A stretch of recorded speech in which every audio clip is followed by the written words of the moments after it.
রমজান শুরুর পর থেকে প্রতিদিনই ইফতারি বাসায় বানাই, আজকেও বানিয়েছি। তারপরও চেষ্টা করলাম বাইরে থেকে কিছু অর্ডার করার। আসসালামু আলাইকুম, আমি মিতু, আমার চ্যানেলে আপনাদের সবাইকে স্বাগতম। আপনারা সবাই কেমন আছেন? আলহামদুলিল্লাহ আমরা সবাই ভালো আছি।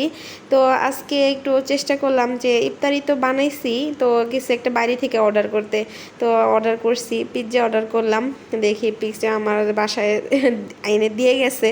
তো এখন পিৎজাটা অর্ডার করছি, এর মধ্যে আমার সন্তান দুটোটাই অসুস্থ। আলহামদুলিল্লাহ, শুকরিয়া আল্লাহর কাছে, আল্লাহ দুটো সন্তান দিছে, কিন্তু মাঝে মাঝে শুধু অসুস্থ হয়ে যায়। হঠাৎ করে যেমন আজকে এই পিৎজা অর্ডার করছি, তখন ওরা সুস্থই ছিল, কিন্তু হঠাৎ করে বিকালের দিক দিয়ে এসে অসুস্থ হয়ে গেল, জ্বর চলে আসছে দুজনের একসাথে। এই কিছু মানে একটু টাইম এদিক সেদিক, কিন্তু দুটোটারে জ্বর এসে গেছে। এখন তো কিছু করার নাই, অর্ডার করে দিছি। ওরা অনেক পছন্দ করে পিৎজা খেতে। বিশেষ করে আমার ছোট্ট পিচ্চি মেয়েটা, সেটা শুধু আম্মু পিৎজা খাবো, পিৎজা খাবো এরকম বলে। তো ওর বাবা এটাকে অর্ডার করছে পিৎজাকে, তো এনে দিয়ে গেছে। যাই হোক, যে টুক হোক, একটু খাক। পিৎজাগুলো দেখতে কিন্তু খুবই সুন্দর।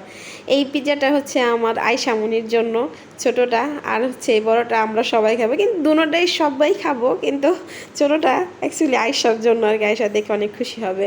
তো এটা অনেক দূর থেকে এসে, উত্তরা থেকে আসছে, তো একটু এটা ঠান্ডা হয়ে গেছে অনেকটাই। তো একটু চিন্তা করলাম যে একটু গরম করলে তো ভিতরে যে চিজটা আছে সেটা মানে একটু সুন্দর হবে, খেতেও দারুণ লাগবে, কিন্তু ঠান্ডা হয়ে গেছে। তো দেখেন অনেকটাই ভালো হয়েছে, এটা মানে নরমও হয়ে গেছে, আর চিজগুলো কি সুন্দর দেখা যাচ্ছে, খুবই লোভনীয়। তা আমি আর এটাকে একটু গরম করে ফেললাম। এখন আমি এটাকে নিয়ে যাইতেছি ওদের সামনে। আজকে কিন্তু বুট মুড়িও বানাইছি, সবই করছি, কারণ রমজান মাসে আমরা যেহেতু বাঙালি, বুট মুড়ি না খেলে হয় না। এই দেখেন না, আমার মেয়েটা শুয়ে রয়েছে, ছেলেটারও জ্বর আসছে, তো ওরা ভালো করে আর বসতেও পারতেছে না, যেভাবে যেমনি আসলে এমনি রাখছি। তো আমার ওনাকেও দিছি, উনি খাচ্ছে।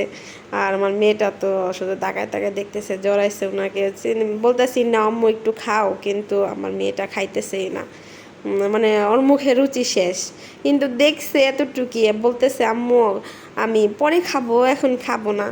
তো এখন ছেলেটাকে দিছি, আর আমরা মিলে ঝিলে খাইতেছি। আর কিছু করার নাই, বাচ্চা হঠাৎ করে অসুস্থ হয়ে গেছে, আবহাওয়া চেঞ্জ হইতেছে, অসুস্থ তো হবেই।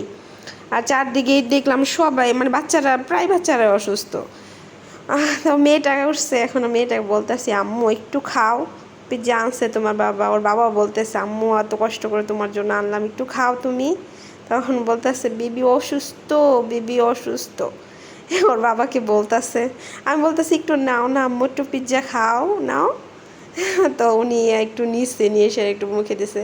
তো আলহামদুলিল্লাহ, শুকরিয়া আল্লাহর কাছে, একটু মুখে তো নিছে, এটাই শান্তি। কিন্তু যদি সুস্থ থাকতো তাহলে আরও বেশি খুশি হইতো, যে মানে অনেক খুশি হইতো, কিন্তু অসুস্থ হয়ে গেছে। তো তো এখন ওষুধ খাওয়াইছি, খাওয়ানোর পরে একটু হালকা একটু সুস্থতা ফিল করতেছে। তো এই পর্যন্ত আমার ব্লগ।